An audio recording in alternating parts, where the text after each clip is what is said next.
24 hours ago, Dragon Ball's first official theme park was announced, and today we have new information, more information about what this theme park is, where it's going to be, and what it's going to have. But before I begin, let me know in the comment section below if you know which country, without looking it up, if you know which country is going to be where this Dragon Ball theme park is going to be. Let me know in the comment section below, and make sure to watch till the end of the video to see if you got the country correct. As always, huge shout out to the Black Squad. You guys are awesome. Thank you so much for subscribing, turning on notifications, commenting, and liking. If you want to be part of the Black Squad and get us to 500k to complete the 500k Immortal Plan, hit that subscribe button and turn on notifications. Let's begin. First and foremost, if you don't know what I'm talking about, I am talking about this. A wish has been granted. Calling adventurers from across the globe. Around the world are converging on Saudi Arabia after the discovery of Dragon Balls with wish-granting powers. To experience an unprecedented, immersive entertainment destination.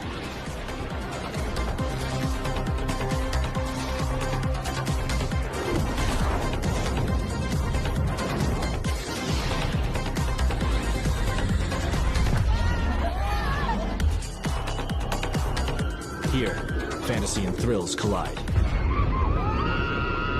Play a part in the epic sagas, coming to Saudi Arabia, in the first city built for play.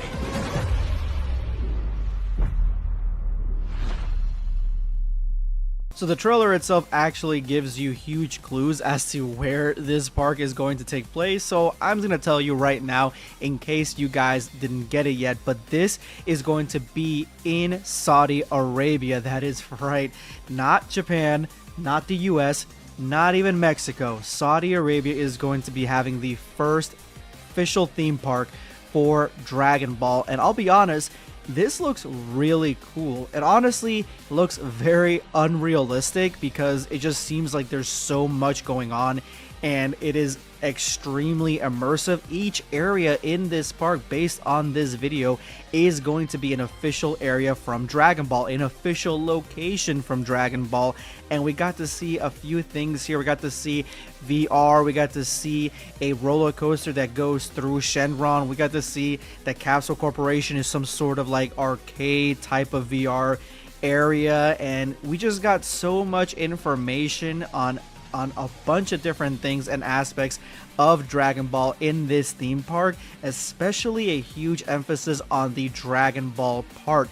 I would not be surprised if the Dragon Balls themselves are going to be something that you can collect while you're at the park to grant your wish, because they have a huge emphasis on wish granting in this trailer. And I honestly can bet that Saudi Arabia is going to be shipping in influencers that are in the Dragon Ball space to come to this park to promote it, guaranteed. And if that's the case, you know where I'm at. The world's first theme park dedicated to the Dragon Ball universe of comics, movies, and games will be built in Saudi Arabia, allowing visitors to live out the adventures of Goku and his friends. The Qiddiya investment company behind the project shared details about what to expect from the development. The park will span 500,000 square meters and feature 7 themed lands based on different Dragon Balls. I don't know what that means. I feel like they're saying like different lands from the Dragon Ball world, but it's saying the Dragon Balls. I think it means the Dragon Ball world.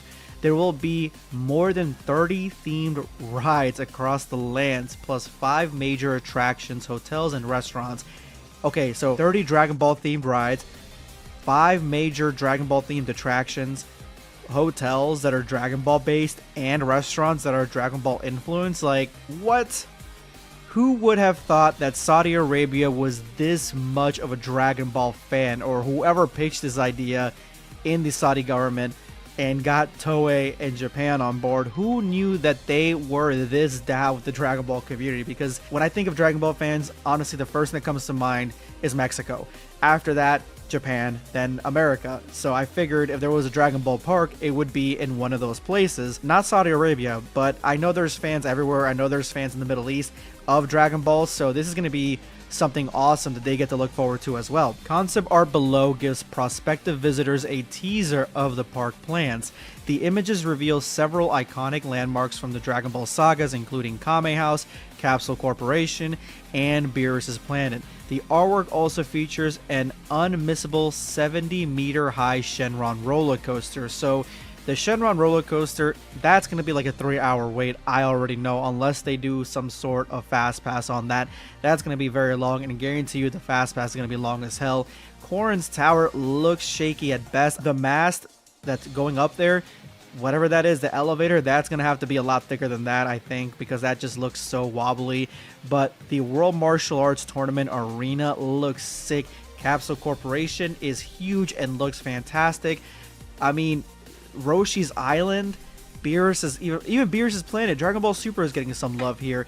We have so many different places, and just it lighting up at night with the Dragon Balls right in front of Shenron. Like, where do I sign up for this? This is amazing. News of the theme parks come in the same year that the original Dragon Ball manga will celebrate its 40th anniversary, and just a few weeks after the death of Dragon Ball creator Akira Toriyama, rest in peace, which prompted fans and the industry peers across the globe to come together to remember the life and work of the legendary artist. Between the original franchise, the more popular Z series, the divisive GT, and the highly successful Super, Toriyama's Dragon Ball has transcended its manga beginnings to become a pop culture phenomenon. The newly announced theme park will allow fans to immerse themselves in the world of Dragon Ball in real life. The company behind the theme park has not disclosed an opening date yet, but construction on the colossal project is expected to commence soon. That is sick. Guys, this is Qiddiya City. This is the Dragon Ball theme park. This is where it's going to be taking place right here. Look at this, man. Look at all the work they're putting into Dragon Ball overseas. I would have never in a million years thought that this was like that there was going to be a Dragon Ball theme park. I mean, I've thought of it before, not to this extent, but I thought maybe like a land like Nintendo, but not a whole theme park. I mean, this is I want to go on Beerus's tree right here. This looks so sick. So this is in Qiddiya City, and this city is basically up and coming. They're building it from the ground up, and they're adding a bunch of new immersive areas like theme parks and things like that. It's just like a whole area built for fun. Like, they're building their own type of like Las Vegas mixed with Disney World type of thing out there for the Saudis over there in Qiddiya City.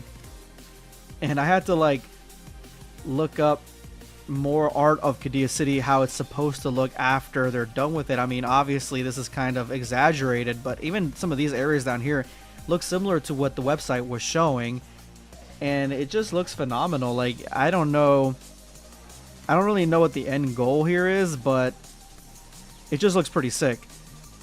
I mean, this is the same place that was building like that one city that was supposed to be in like one giant row instead of like up in the air. It's supposed to be like a city horizontal. I don't know if you guys remember that. Like, this is the same place that's doing that. So they're really trying to do some huge construction projects.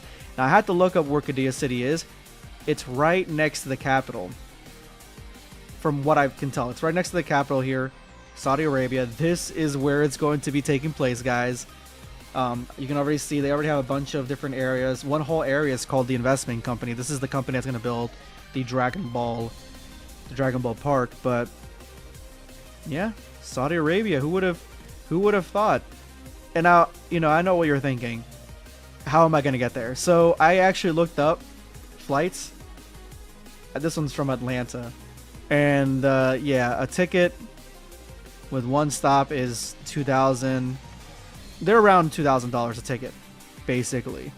So it doesn't seem like it's. I don't see like. Yeah, it just says departing. So I don't even think this is round trip. I think this is just one way. Oh no, it says round trip right here. Okay, so $2,000 round trip per traveler. I mean, depending how many of you guys are gonna go, I mean, I don't know how expensive things are gonna be there, but there's something to think about. It's usually the ticket is the most expensive part.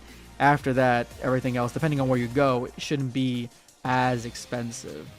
But guys, I mean, is it worth it? Is it worth a $2,000 ticket to go to the only theme park that's Dragon Ball based? I don't know. I think it'd be really cool. I do think it's going to be really crowded. I don't know how the Saudi fans are, like how fervent they are, if they're going to be wanting to go their opening day. More likely, it's going to have visitors from across the world. A lot of wealthy people heading toward Qiddiya City to come to the Dragon Ball theme park. Probably a lot of celebrities, I would imagine, because, you know, it's just a lot of people are Dragon Ball fans, and I mean, the Saudi government's very popular among the elite, so yeah. That's basically it, guys. This is crazy. Let me know what you guys think in the comment section below, and would you go to Saudi Arabia to go to the Dragon Ball theme park? Let me know. Talk to you guys later. Subscribe for more content. Or perish.